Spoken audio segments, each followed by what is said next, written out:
충격적인 일이 일어났습니다. 외국의 한 마을에 한국어를 쓰고 있는 소수민족이 있다고 하는데요. 주인공은 본인이 한국어를 쓰기 때문에 복권에 당첨된 삶을 살고 있다며 소문을 내고 있습니다. 과연 무슨 일인지 오늘의 사연 시작합니다. 영상 시작 전 구독과 좋아요는 제작에 큰 힘이 됩니다. 안녕하세요. 저는 태국 북부 치앙라이 주 산속 마을에 사는 라후족 청년 사파입니다. 이제 22살이 되었고 방콕에서 한국 건설 회사의 통역사로 일하고 있어요. 제가 지금부터 들려드릴 이야기는 일주일 전 발생한 지진과 무너진 건물, 그리고 그 사건이 제 삶을 어떻게 바꿨는지에 관한 것입니다. 2025년 3월 28일, 저는 평소처럼 회사에서 업무를 시작했습니다. 그날 아침은 유난히 평화로웠어요.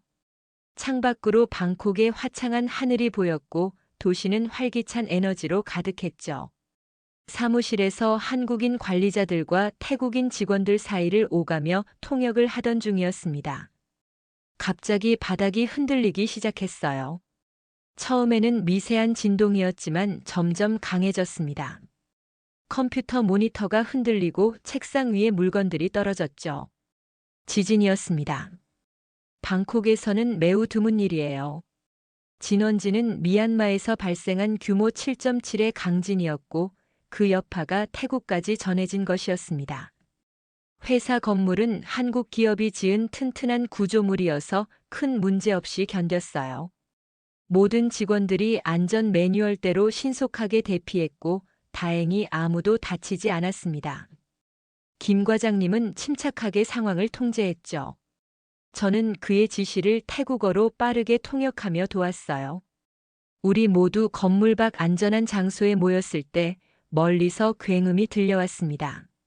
그리고 충격적인 광경이 눈앞에 펼쳐졌어요. 방콕 시내의 한 고층 건물이 완전히 무너져 내리고 있었습니다. 먼지 구름이 하늘로 치솟고 사람들의 비명과 혼란이 거리를 가득 채웠죠. 저건 정부 청사 아닌가요? 누군가 떨리는 목소리로 말했어요. 맞았습니다.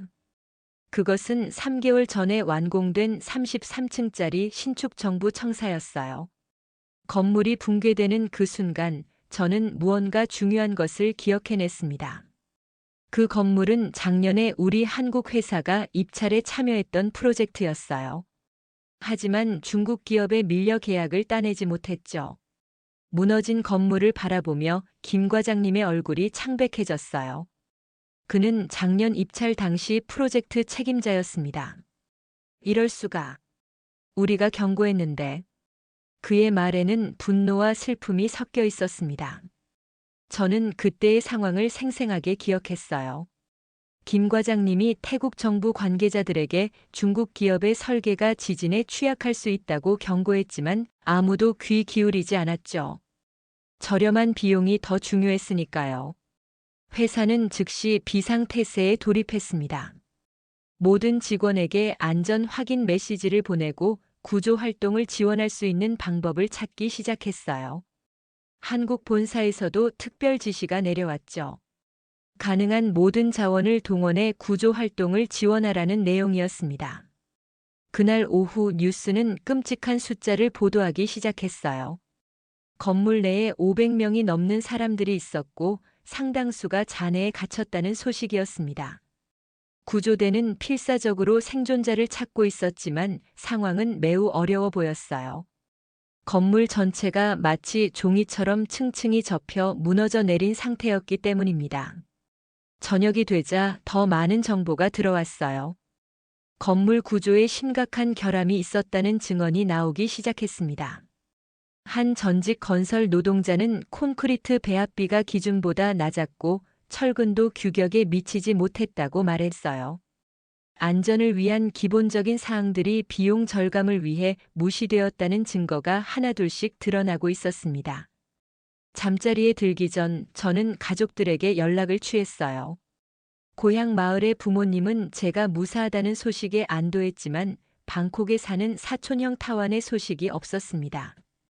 형은 건설 현장에서 일하고 있었는데 그날 어디서 작업했는지 확실하지 않았어요. 불안한 마음으로 여러 병원에 전화를 걸었지만 혼란 속에서 정확한 정보를 얻기 어려웠습니다. 다음 날 아침 최악의 소식이 들려왔어요.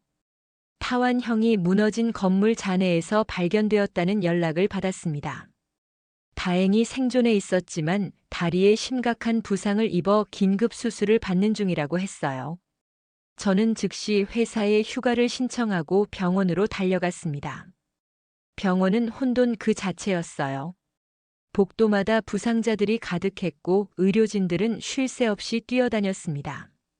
여러 시간을 기다린 끝에 마침내 형을 볼 수 있었어요. 중환자실 침대에 누워있는 형의 모습은 제 가슴을 찢어 놓았습니다. 항상 씩씩하고 강인했던 형이 이렇게 약해진 모습을 본 적이 없었거든요. 다 내 잘못이야. 형은 희미한 목소리로 말했습니다. 안전 규정이 있었는데 현장에서 아무도 지키지 않았어. 다들 알고 있었어. 자재가 부실하다는 것도 공정이 엉터리라는 것도. 형의 말을 들으며 저는 깊은 분노를 느꼈어요. 이것은 단순한 자연재해가 아니라 누군가의 탐욕과 무책임함이 만들어낸 인재였습니다. 수백 명의 생명이 위험에 처하게 된 이유가 단지 비용을 아끼기 위해서라니 도저히 이해할 수 없었어요. 병원을 나오면서 저는 처음으로 제 한국어 능력이 특별한 의미를 가질 수 있다는 것을 깨달았습니다. 우리 회사의 안전 기준과 건설 철학, 그리고 한국인들의 책임감 있는 태도. 이 모든 것이 제게는 단순한 직장 문화를 넘어 생명을 지키는 가치로 다가왔어요. 그리고 저는 이 가치를 더 많은 사람들에게 전하고 싶다는 마음이 생겼습니다. 그날부터 제 한국어 실력은 단순한 취업 도구가 아닌 변화를 만들어내는 도구가 되었어요. 이제 저는 이 이야기를 통해 제가 어떻게 한국어를 통해 새로운 사명을 찾게 되었는지, 그리고 그것이 제 삶을 어떻게 바꾸어 놓았는지 들려드리려 합니다. 저는 태국 북부 치앙라이 주의 라후족 마을 카로마이에서 태어나고 자랐습니다. 우리 마을은 깊은 산속에 위치해 있어 외부 세계와는 다소 떨어져 있었지만 그만큼 우리만의 독특한 문화와 전통을 지켜올 수 있었어요. 푸른 산과 계곡으로 둘러싸인 이곳에서 우리는 주로 커피와 차를 재배하며 살아왔습니다. 어린 시절부터 저는 할아버지의 무릎에 앉아 우리 라후족의 역사와 전통에 대한 이야기를 들었어요. 그 중에서도 가장 흥미로웠던 것은 우리가 고구려의 후예라는 이야기였습니다. 할아버지께서는 먼 옛날 우리 조상들이 한반도에서 살다가 고구려가 멸망한 후 남쪽으로 이동했다고 말씀하셨어요. 중국과 미얀마를 거쳐 마침내 태국 북부 산악지대에 정착했다는 것이죠. 처음에는 그저 재미있는 옛날 이야기로만 들었습니다.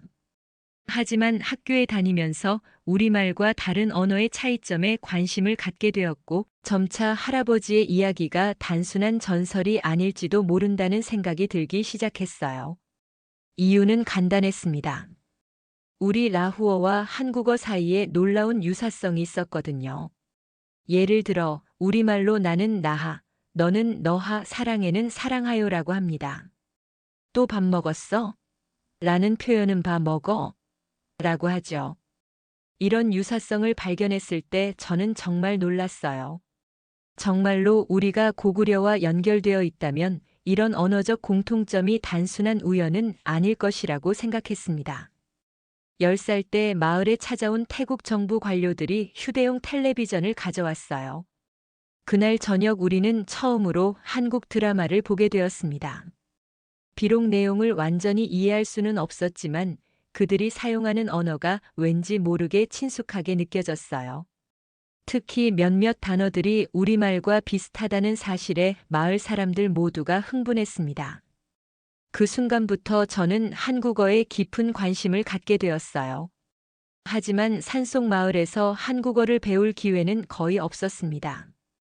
가끔 치앙라이 시내에 갔을 때 중고 서점에서 한국어 책을 찾아보았지만 대부분은 너무 오래되었거나 상태가 좋지 않았어요. 15살 때 우연한 기회가 찾아왔습니다. 한국인 관광객 부부가 우리 마을을 방문한 것이었어요. 그들은 소수민족의 문화와 역사에 관심이 많았고 특히 라후족의 언어에 큰 흥미를 보였습니다. 저는 용기를 내어 그들에게 다가가 우리말로 안녕하세요라고 인사했어요. 그들은 깜짝 놀라며 미소 지었습니다. 우리의 발음이 한국어와 너무 비슷하다고요.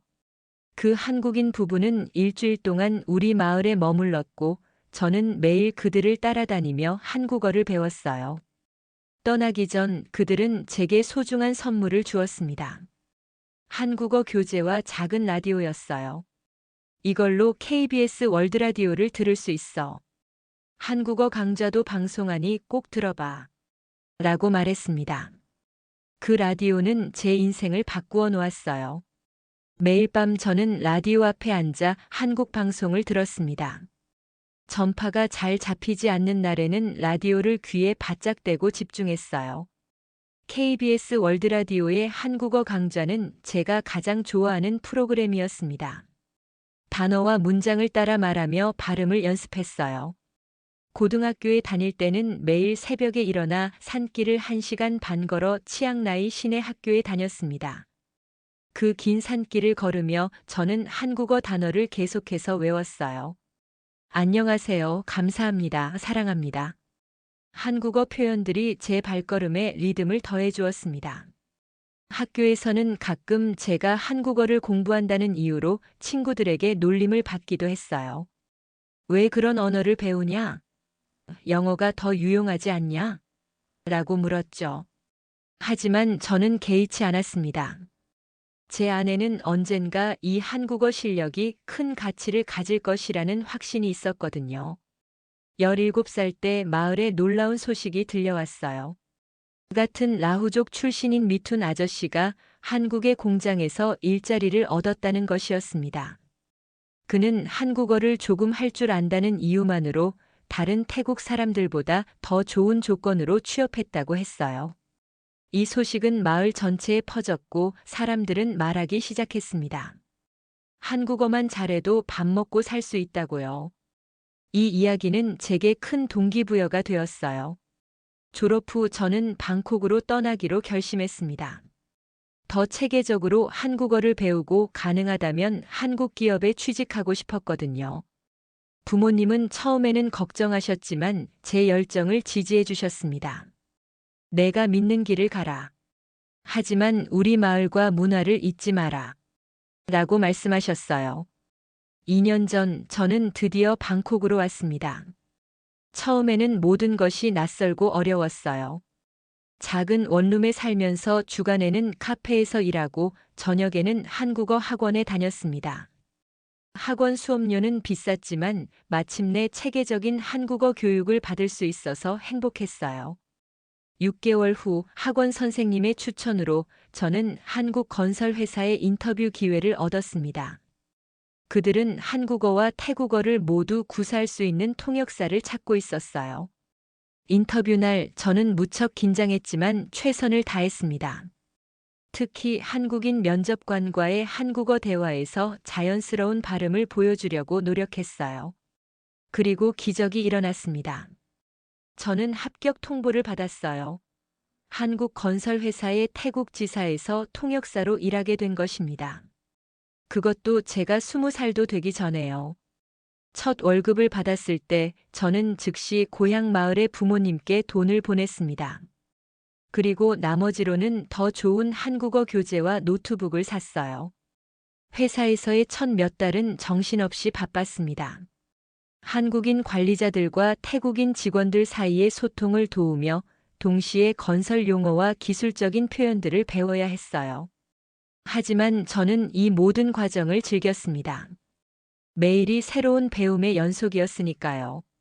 특히 인상적이었던 것은 한국 건설 회사의 안전에 대한 인식이었어요. 그들은 모든 건설 현장에서 안전을 최우선으로 삼았습니다. 작은 디테일 하나까지 꼼꼼하게 점검하고 규정을 철저히 지켰어요. 처음에는 왜 이렇게 많은 시간과 비용을 안전에 투자하는지 이해하기 어려웠지만 점차 그 중요성을 깨닫게 되었습니다. 회사 생활이 안정되자 저는 틈틈이 온라인으로 한국어 공부를 이어갔어요. 한국 드라마와 예능 프로그램을 보며 문화적 뉘앙스를 배우고 한국인 동료들과 대화하며 실력을 향상시켰습니다. 특히 김 과장님은 제 한국어 실력 향상에 큰 도움을 주셨어요. 그는 제가 실수할 때마다 친절하게 교정해 주셨고, 때로는 한국 문화와 역사에 대해 알려주기도 했습니다. 그렇게 1년이 지났고 저는 회사에서 인정받는 통역사가 되었어요. 중요한 미팅과 현장 방문에도 동행하게 되었습니다. 지난해 말에는 큰 프로젝트에 참여할 기회도 얻었어요. 바로 태국 정부가 발주한 신축 청사 건설 입찰이었습니다.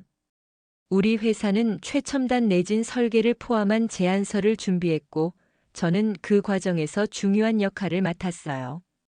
입찰 발표 날 우리는 모두 긴장했습니다. 결과는 실망스러웠어요. 중국 기업이 우리보다 30% 낮은 가격을 제시해 계약을 따낸 것이었습니다. 김 과장님은 매우 실망했어요. 이 가격으로는 안전 기준을 제대로 지키기 어려울 텐데, 라고 우려했습니다. 하지만 그때는 그의 말이 얼마나 예언적이었는지 몰랐어요. 그렇게 시간이 흘러 일주일 전 그 끔찍한 지진이 발생했습니다. 그리고 저는 지금 병원에서 부상당한 사촌형 타완의 곁을 지키고 있어요. 형의 회복을 바라면서 저는 다시 한번 생각합니다. 한국어를 배우게 된 것은 단순한 우연이 아니었다고요. 그것은 제가 이 중요한 순간에 변화를 만들어낼 수 있는 도구를 가지게 된 운명이었는지도 모르겠습니다. 저는 태국 북부 치앙라이 주의 라후족 마을 카로마이에서 태어나고 자랐습니다. 우리 마을은 깊은 산속에 위치해 있어 외부 세계와는 다소 떨어져 있었지만 그만큼 우리만의 독특한 문화와 전통을 지켜올 수 있었어요. 푸른 산과 계곡으로 둘러싸인 이곳에서 우리는 주로 커피와 차를 재배하며 살아왔습니다. 어린 시절부터 저는 할아버지의 무릎에 앉아 우리 라후족의 역사와 전통에 대한 이야기를 들었어요. 그 중에서도 가장 흥미로웠던 것은 우리가 고구려의 후예라는 이야기였습니다. 할아버지께서는 먼 옛날 우리 조상들이 한반도에서 살다가 고구려가 멸망한 후 남쪽으로 이동했다고 말씀하셨어요. 중국과 미얀마를 거쳐 마침내 태국 북부 산악지대에 정착했다는 것이죠. 처음에는 그저 재미있는 옛날 이야기로만 들었습니다.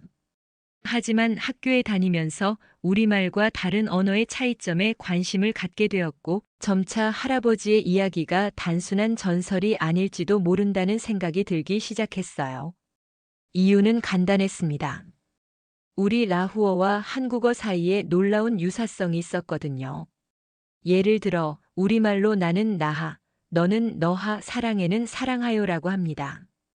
또 밥 먹었어? 라는 표현은 밥 먹어? 라고 하죠.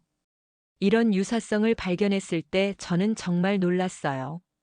정말로 우리가 고구려와 연결되어 있다면 이런 언어적 공통점이 단순한 우연은 아닐 것이라고 생각했습니다.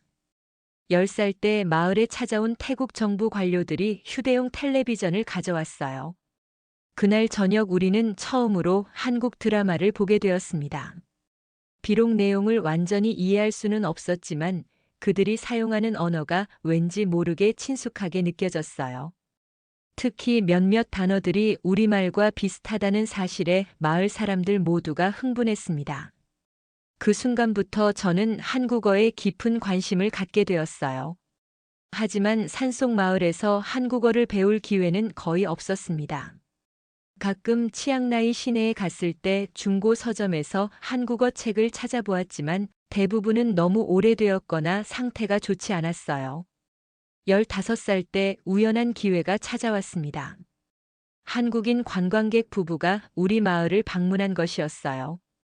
그들은 소수민족의 문화와 역사에 관심이 많았고 특히 라후족의 언어에 큰 흥미를 보였습니다. 저는 용기를 내어 그들에게 다가가 우리말로 안녕하세요라고 인사했어요. 그들은 깜짝 놀라며 미소 지었습니다. 우리의 발음이 한국어와 너무 비슷하다고요. 그 한국인 부부는 일주일 동안 우리 마을에 머물렀고 저는 매일 그들을 따라다니며 한국어를 배웠어요. 떠나기 전 그들은 제게 소중한 선물을 주었습니다. 한국어 교재와 작은 라디오였어요. 이걸로 KBS 월드라디오를 들을 수 있어. 한국어 강좌도 방송하니 꼭 들어봐. 라고 말했습니다. 그 라디오는 제 인생을 바꾸어 놓았어요. 매일 밤 저는 라디오 앞에 앉아 한국 방송을 들었습니다. 전파가 잘 잡히지 않는 날에는 라디오를 귀에 바짝 대고 집중했어요. KBS 월드라디오의 한국어 강좌는 제가 가장 좋아하는 프로그램이었습니다. 단어와 문장을 따라 말하며 발음을 연습했어요. 고등학교에 다닐 때는 매일 새벽에 일어나 산길을 1시간 반 걸어 치앙라이 시내 학교에 다녔습니다.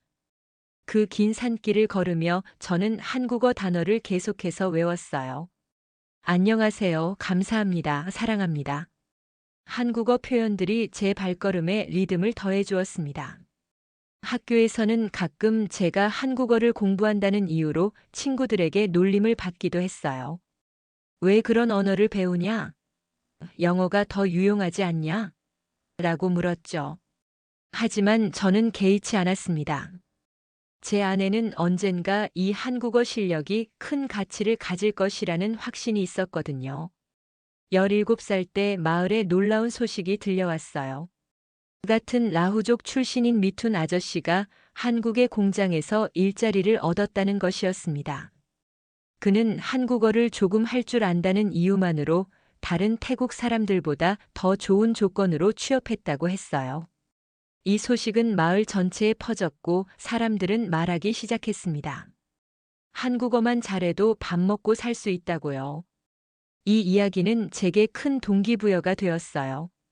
졸업 후 저는 방콕으로 떠나기로 결심했습니다. 더 체계적으로 한국어를 배우고 가능하다면 한국 기업에 취직하고 싶었거든요. 부모님은 처음에는 걱정하셨지만 제 열정을 지지해 주셨습니다. 내가 믿는 길을 가라. 하지만 우리 마을과 문화를 잊지 마라. 라고 말씀하셨어요. 2년 전 저는 드디어 방콕으로 왔습니다. 처음에는 모든 것이 낯설고 어려웠어요. 작은 원룸에 살면서 주간에는 카페에서 일하고 저녁에는 한국어 학원에 다녔습니다. 학원 수업료는 비쌌지만 마침내 체계적인 한국어 교육을 받을 수 있어서 행복했어요. 6개월 후 학원 선생님의 추천으로 저는 한국 건설 회사의 인터뷰 기회를 얻었습니다. 그들은 한국어와 태국어를 모두 구사할 수 있는 통역사를 찾고 있었어요. 인터뷰 날 저는 무척 긴장했지만 최선을 다했습니다.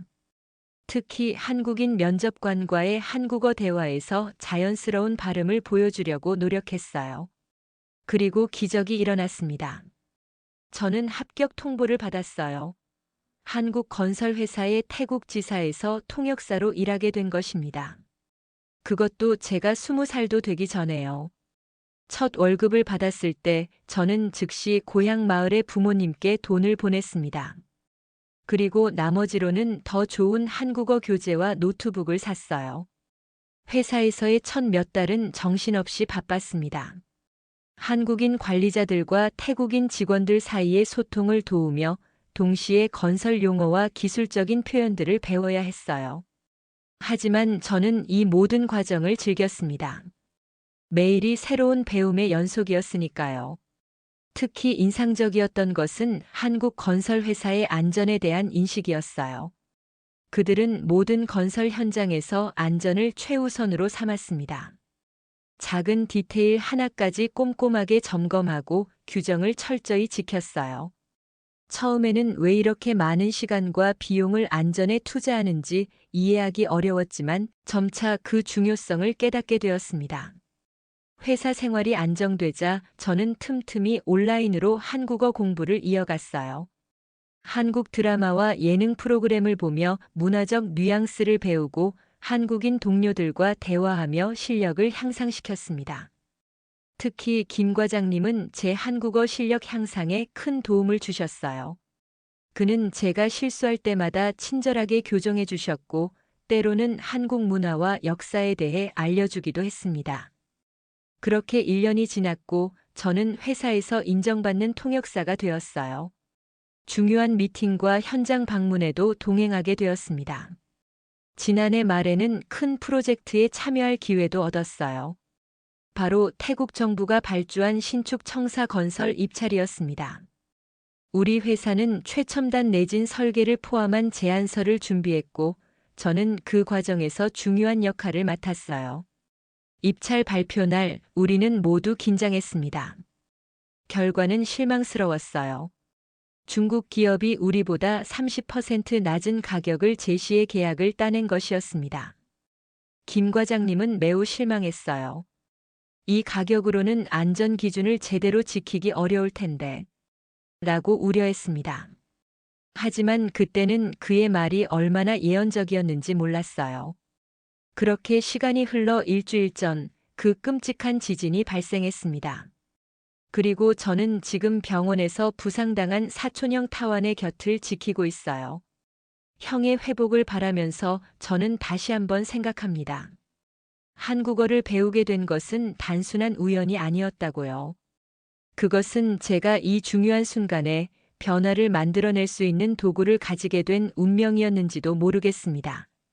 다음 날 아침 저는 일찍 병원에 도착했습니다. 복도에는 이미 많은 사람들이 모여 있었어요. 피해자 가족들, 의료진, 그리고 자원봉사자들로 북적였습니다. 형의 병실로 가는 길에 민지를 만났어요. 그녀는 피곤해 보였지만 여전히 밝은 미소를 지니고 있었습니다.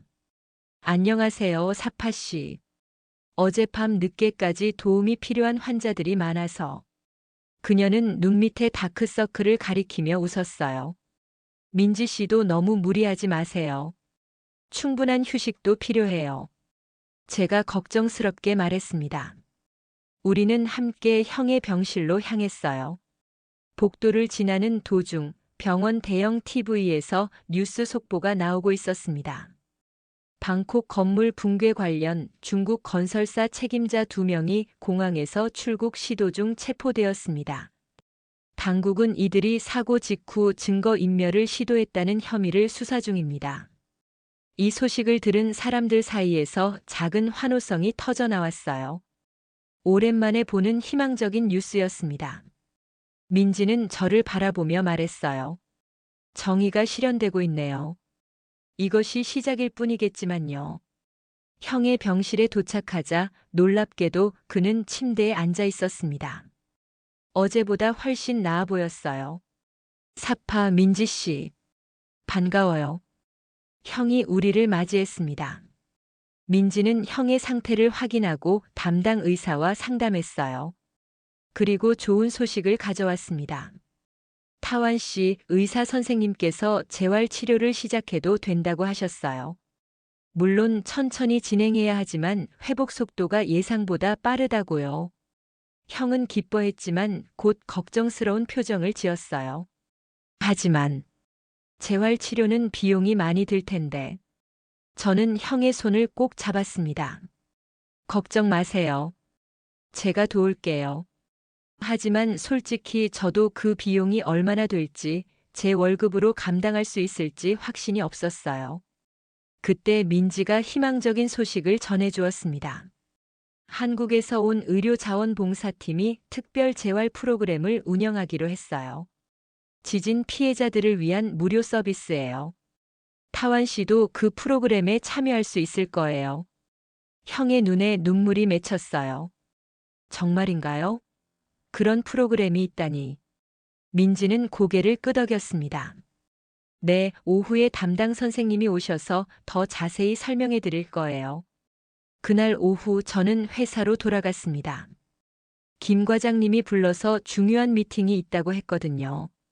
회사 회의실에 들어서자 여러 명의 한국인 임원들과 태국 정부 관계자들이 앉아 있었습니다. 김 과장님은 저에게 자리를 안내했어요. 여러분, 이분이 제가 말씀드렸던 사파 씨입니다. 우리 회사의 뛰어난 통역사이자 피해자 가족과 연결되어 있는 분이죠. 김 과장님이 저를 소개했습니다. 미팅은 방콕 건물 붕괴 사고의 진상조사와 향후 안전 강화 방안에 관한 것이었어요. 한국 회사 측에서는 자신들이 입찰 당시 제출했던 안전 설계안을 공개했고 태국 관계자들은 깊이 공감하며 들었습니다. 저는 모든 내용을 정확하게 양쪽으로 통역하며 때로는 문화적 맥락까지 설명해 드렸어요. 회의가 끝나갈 무렵 태국 건설부 고위 관료 한 분이 제게 말을 걸었습니다. 사파 씨, 당신의 통역 덕분에 오늘 회의가 매우 성공적이었습니다. 더 많은 도움이 필요할 것 같아요. 특히 피해자들과의 소통에서요. 저는 약간 긴장했지만 대답했어요. 제가 도울 수 있는 일이라면 기꺼이 하겠습니다. 그 관료는 계속해서 말했습니다.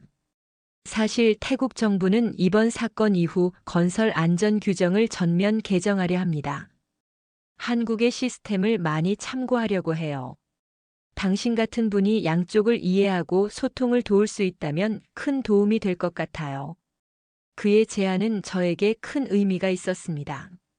이것은 단순한 통역 업무를 넘어 태국의 건설 안전 문화를 개선하는 데 기여할 수 있는 기회였어요. 저는 기쁘게 수락했습니다. 회사를 나서는 길에 김 과장님이 저를 불렀어요. 사파 씨, 잠깐 시간 있어요? 그는 저를 조용한 카페로 안내했습니다. 오늘 회의에서 정말 훌륭했어요. 단순히 언어를 옮기는 것이 아니라 양측의 문화적 차이까지 조율해 주셨어요. 저는 부끄러워하며 감사의 인사를 전했습니다. 그때 김 과장님이 중요한 제안을 했어요. 사실 회사에서 특별한 계획이 있어요. 이번 사태 이후 태국 내 한국 기업들이 공동으로 안전 건설 문화 확산 캠페인을 시작하려고 해요. 그 프로젝트의 태국 측 코디네이터로 사파 씨를 추천하고 싶은데 어떻게 생각해요? 저는 깜짝 놀랐습니다. 그런 중요한 역할을 맡기기에 제가 너무 젊고 경험이 부족하다고 생각했거든요. 과장님, 정말 영광이지만 제가 그런 중요한 일을 할 수 있을까요? 김 과장님은 미소 지었어요. 사파 씨는 완벽한 적임자예요. 한국어와 태국어는 물론 한국과 태국의 문화를 모두 이해하고 있잖아요. 게다가 라후족 출신으로서 소수민족의 관점도 가지고 있고요. 이런 다양한 시각을 가진 사람이 필요해요. 이 제안은 제게 인생을 바꿀 만한 기회였습니다. 제가 늘 꿈꿔왔던 것, 단순히 언어를 번역하는 것이 아니라 두 문화 사이의 진정한 다리가 되는 것이었어요. 네, 하겠습니다. 최선을 다하겠습니다. 제 목소리에는 결의가 담겨 있었어요. 병원으로 돌아가는 길에 저는 오늘 하루에 일어난 일들을 곰곰이 생각했습니다. 일주일 전만 해도 저는 평범한 통역사였어요. 하지만 이제 저는 태국의 건설 안전 문화를 변화시킬 수 있는 프로젝트에 참여하게 되었습니다. 그리고 이 모든 것이 제가 한국어를 배웠기 때문에 가능해진 일이었어요. 병원에 도착하자 로비는 여전히 분주했습니다. 한쪽에서는 한국인 자원봉사자들이 피해자 가족들에게 음식을 나눠주고 있었어요. 그 중에서 민지를 발견했습니다. 그녀는 한 노인 할머니와 대화하고 있었는데 한국어와 태국어가 섞인 어색한 발음이었지만 따뜻한 마음이 전해지는 대화였어요. 민지는 저를 보고 손을 흔들었습니다. 사파 씨, 좋은 소식이 있어요. 타완 씨가 오늘 첫 재활 치료를 시작했어요. 아주 잘하고 계셨어요. 저는 기뻐하며 민지에게 회사에서 있었던 일들을 이야기했어요. 새로운 프로젝트와 제가 맡게 된 역할에 대해서요. 민지는 진심으로 축하해 주었습니다. 그거 정말 중요한 역할이네요. 한국과 태국 사이에 그리고 라후족과의 연결고리. 사파 씨는 정말 특별한 위치에 있어요. 민지의 말은 제게 깊은 통찰을 주었어요. 그동안 저는 제 다양한 배경나 후족 출신이면서 태국에서 살고 한국어를 구사하는 것이 때로는 어디에도 완전히 속하지 못하는 것 같아 불안했습니다. 하지만 이제는 그 다양성이 바로 제 강점이라는 것을 깨달았어요. 우리는 형의 병실로 향했습니다. 형은 재활 치료를 마치고 돌아왔는지 피곤해 보였지만 얼굴에는 희망의 빛이 있었어요. 사파, 오늘 처음으로 재활 치료를 받았어. 한국에서 온 물리치료사 선생님이 너무 친절하시더라. 아직 걸을 순 없지만 조금씩 나아지고 있어. 저는 형의 이야기를 들으며 감격했습니다. 그리고 오늘 제가 맡게 된 새 역할에 대해 이야기했어요. 형은 자랑스러운 표정으로 제 손을 꼭 잡았습니다. 내가 항상 한국어를 배우고 싶어 했을 때 마을 사람들 중 일부는 의아해했지. 왜 영어나 중국어가 아니냐고. 하지만 넌 내 직감을 믿었고 결국 그게 옳았어. 이제 내 능력으로 많은 사람들을 도울 수 있게 됐잖아. 형의 말에 저는 눈물이 날 것 같았어요. 그것은 단순한 칭찬을 넘어 제가 걸어온 길의 의미를 확인시켜주는 말이었습니다. 밤이 깊어갈 무렵 저는 병원 옥상에 올라갔어요. 방콕의 밤 풍경이 펼쳐져 있었습니다.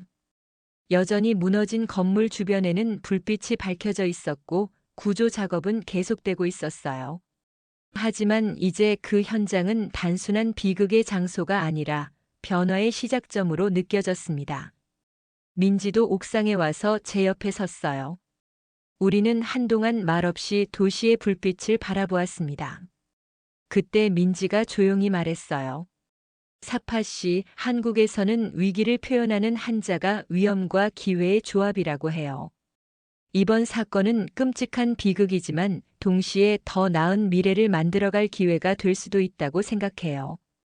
그녀의 말은 제 마음에 깊이 와닿았습니다.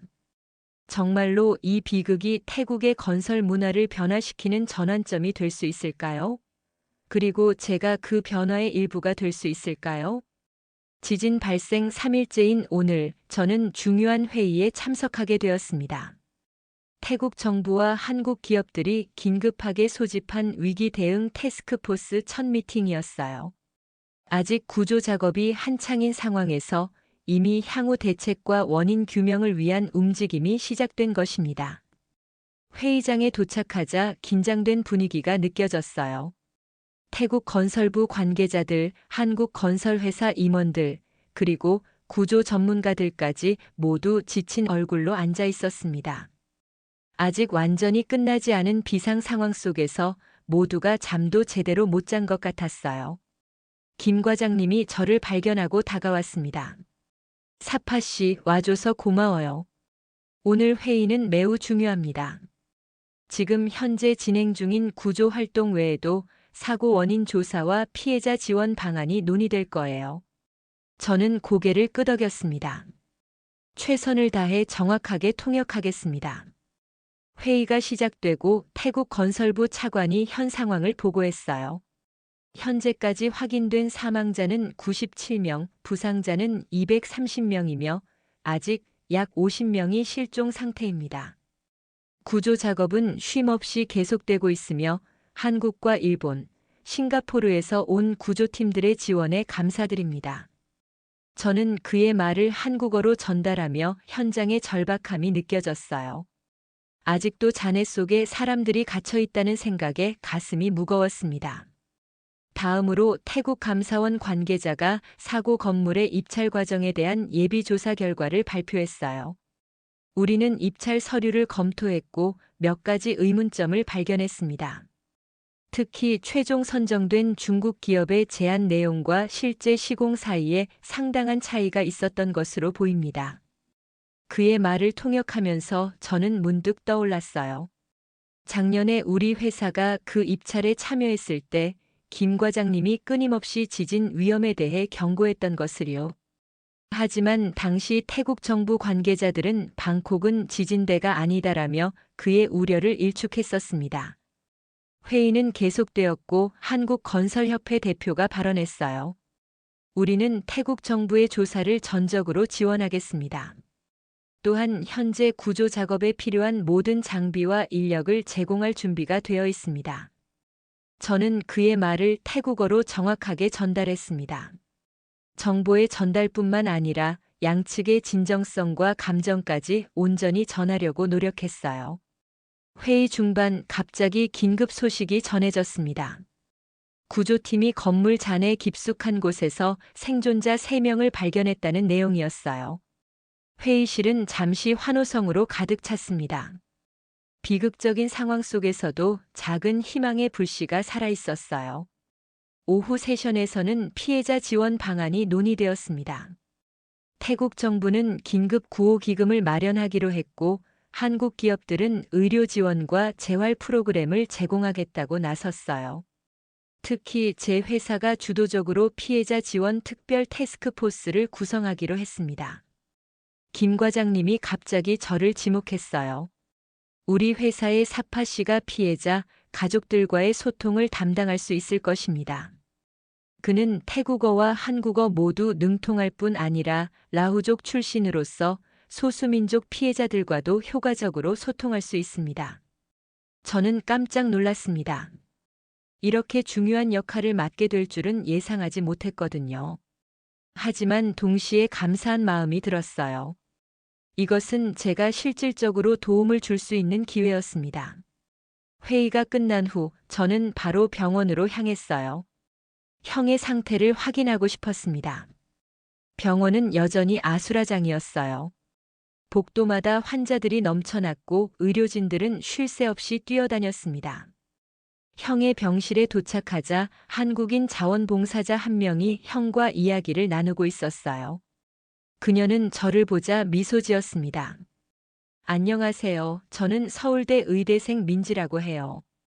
방금 타완 씨의 상태를 점검하고 있었어요. 저는 한국어로 인사했습니다. 안녕하세요. 저는 사파라고 합니다. 타완 형의 사촌이에요. 민지는 제 한국어 실력에 놀란 표정을 지었어요. 와, 한국어를 정말 잘하시네요. 어디서 배우셨어요? 저는 간략히 제 이야기를 들려주었습니다. 라후족이 고구려의 후예라는 전설, 그리고 어떻게 한국어를 배우게 되었는지에 대해서요. 민지는 진심으로 흥미를 보이며 들었어요. 정말 놀라워요. 실제로 언어학에서도 라후어와 고대 한국어의 유사성을 연구한 논문들이 있어요. 단순한 전설이 아닐 수도 있겠네요. 그녀의 말은 제게 새로운 희망을 주었습니다. 지금껏 제가 믿어왔던 것들이 단순한 이야기가 아닌 실제 역사적 연결고리일 수 있다는 생각이 들었어요. 형은 이런 우리의 대화를 듣고 있다가 말했습니다. 사파야, 내가 항상 한국어를 배우고 싶어 했던 이유를 이제야 이해하겠다. 어쩌면 운명이었는지도 모르겠구나. 저는 형의 손을 잡았어요. 형, 오늘 회의에서 저에게 새로운 임무가 주어졌어요. 피해자 가족들과 소통하는 역할을 맡게 됐습니다. 형도 제가 도울 테니 걱정 마세요. 형은 약하게 미소 지었습니다. 내가 자랑스럽구나, 사파야. 이런 어려운 상황에서 내 능력으로 사람들을 돕다니. 민지는 형의 차트를 확인하고 말했어요. 타완 씨, 다행히 척추신경은 심각하게 손상되지 않았어요. 적절한 재활 치료를 받으면 회복될 가능성이 높아요. 한국에서 온 의료자원봉사팀이 특별 재활 프로그램을 계획하고 있는데 타완 씨도 참여할 수 있을 거예요. 형의 얼굴에 희망의 빛이 돌아왔습니다. 처음으로 회복에 대한 구체적인 전망을 들은 것이었어요. 병실을 나오면서 민지가 저에게 제안했습니다. 사파 씨, 우리 자원봉사팀은 피해자들을 위한 심리적 지원도 하고 있어요. 특히 소수민족 피해자들과 소통하는 데 어려움을 겪고 있는데 혹시 도와주실 수 있을까요? 저는 기꺼이 수락했어요. 이것은 제가 한국어 능력과 라후족 정체성을 동시에 활용할 수 있는 기회였습니다. 물론이죠. 제가 할 수 있는 모든 도움을 드리겠습니다. 병원 밖으로 나와 잠시 숨을 돌렸어요. 방콕의 저녁 하늘은 붉게 물들어 있었습니다. 지진 발생 이후 단 3일 만에 제 삶은 완전히 달라졌어요. 단순한 회사 통역사에서 이제는 위기 상황에서 중요한 역할을 맡게 된 것이었습니다. 휴대폰이 울렸어요. 김 과장님이었습니다. 사파 씨, 내일 아침 일찍 피해자 가족 대표단과의 첫 미팅이 있습니다. 준비해 주세요. 네, 과장님. 준비하겠습니다. 전화를 끊고 저는 다시 하늘을 올려다보았어요. 비록 지금은 어둠이 내리고 있지만 새로운 아침이 올 것이라는 희망이 생겼습니다. 그리고 그 희망 속에서 저는 제가 할 수 있는 역할을 찾았어요. 두 문화 사이의 다리가 되어 이 어려운 시간을 함께 헤쳐나가는 것이었습니다. 저는 오늘 아침 일찍 병원에 도착했습니다. 피해자 가족 대표단과의 첫 미팅이 있는 날이었어요. 병원 대회의실에는 이미 20명 남짓의 사람들이 모여 있었습니다.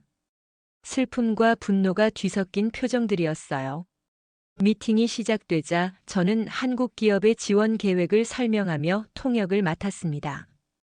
의료 지원, 법률 상담, 심리 치료 등 다양한 프로그램이 준비되어 있다고 전했어요. 한 여성이 벌떡 일어나 외쳤습니다. 우리가 원하는 건 지원이 아니라 책임자 처벌이에요. 왜 그 건물만 무너졌는지 진실을 알고 싶어요. 그녀의 분노를 통역하면서 저는 김 과장님의 표정을 살폈어요. 그는 침착하게 대답했습니다. 당신들의 분노를 이해합니다. 우리도 진실을 밝히기 위해 태국 당국과 협력하고 있습니다. 하지만 지금은 생존자 구조와 부상자 치료가 가장 시급합니다. 미팅은 감정적인 순간들로 가득했지만 결국 첫걸음을 내딛게 되었어요. 피해자 가족들로 구성된 위원회가 결성되었고 한국 기업들과 직접 소통하는 창구가 마련되었습니다. 미팅 후 저는 민지와 함께 소수민족 피해자들을 위한 통역 봉사를 시작했어요. 그들 중 상당수가 공식 언어인 태국어에 능숙하지 않았기 때문에 소통에 어려움을 겪고 있었습니다. 그날 저녁 형의 병실로 돌아왔을 때 기쁜 소식이 기다리고 있었어요. 형의 재활치료가 한국 의료진의 특별 프로그램으로 승인되었다는 것이었습니다. 형의 재활치료가 한국 의료진의 특별 프로그램으로 승인되었다는 소식을 들은 날 저는 비로소 희망이 보이기 시작했음을 느꼈습니다. 사파야, 이 모든 게 내 덕분이야. 형이 감격한 목소리로 말했어요. 저는 고개를 저었습니다. 아니에요, 형. 이건 모두의 노력이에요. 우리 함께 이겨낼 거예요. 창밖으로 바라본 방콕의 밤하늘에는 별들이 빛나고 있었어요. 불과 며칠 전 저는 평범한 회사 통역사였지만 지금은 두 문화를 잇는 다리가 되어 많은 사람들을 돕고 있습니다. 한국어를 배우게 된 것이 단순한 우연이 아니라 운명이었다는 생각이 들었어요. 라후족의 후예로서 그리고 한국과 태국 사이에 선 사람으로서 이 위기의 순간에 제가 할 수 있는 역할이 있다는 것에 감사했습니다. 이 어둠 속에서도 새로운 시작의 빛이 서서히 보이기 시작했습니다.